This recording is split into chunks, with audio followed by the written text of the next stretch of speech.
చాలా బాధపడుతున్నాను. మిషన్ భగీరథ నీళ్ళు వస్తలేవట, లైట్ సరిగా వస్తలేదట, ఒకరొకరు ఇట్లా బాధ 10 గంటలు కరెంట్ గంటకు 10 సార్లు.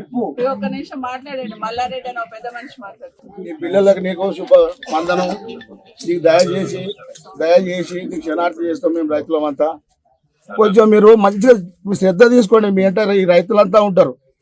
మీరు 10 పైసలు కావాలి మళ్ళీ ఎన్ని క్షలు అయినా సరే ఏం బాధపడకండి. మీరు మీ అంటే ఏపుకే కట్టుకుంటాం. మేము నిన్ను కట్టుకొని మేము తిరుగుతాం. మా బాధ ఒకసారి మీరు అర్థం చేసుకోండి.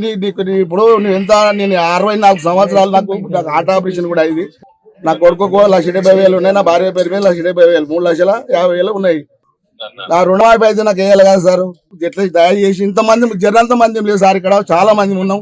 300 మంది 400 మంది ఉన్నాం సార్. ఇక్కడ మేడం వచ్చింది. ఇక్కడ నమస్కారం సార్. బాగున్నా, మీరు బాగున్నారా సార్?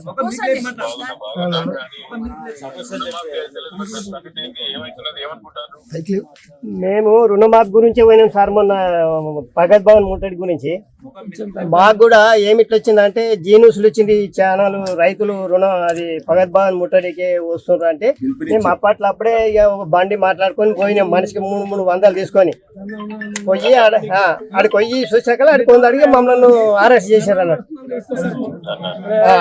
ఆడికి వెళ్ళి మేమేంటి సార్ మేము వచ్చింది సార్ని కలిసి అడగానికి వచ్చాం, మాకు రుణమాఫీ కాలేదు అని అంటే వాళ్ళు ఏమన్నారంటే ఆడ చెప్తారు సార్, మీరు సార్ అక్కడనే ఉన్నారు, మీరు అక్కడనే చెప్తారు పదా అని మమ్మల్ని బల్బ్ చేసి బండి ఎక్కించు. బండి ఎక్కించి ఈ సంజీవరెడ్డి నగర్ పోలీస్ స్టేషన్ లో ఒక 1.5 గంట సేపు ఉంచారు. 1.5 గంట సేపు ఉంచి ఇక మళ్ళా తర్వాత ఇక పంపించారు మమ్మల్ని.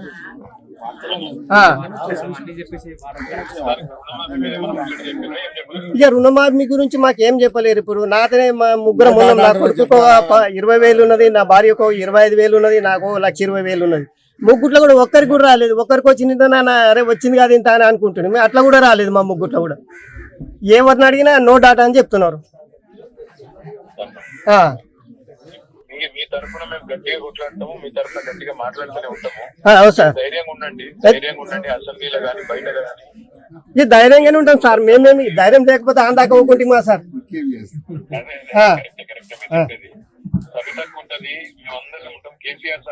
సరే సార్, మీ తోటి ఉంటాం మేము కూడా మరి. Thank you sir.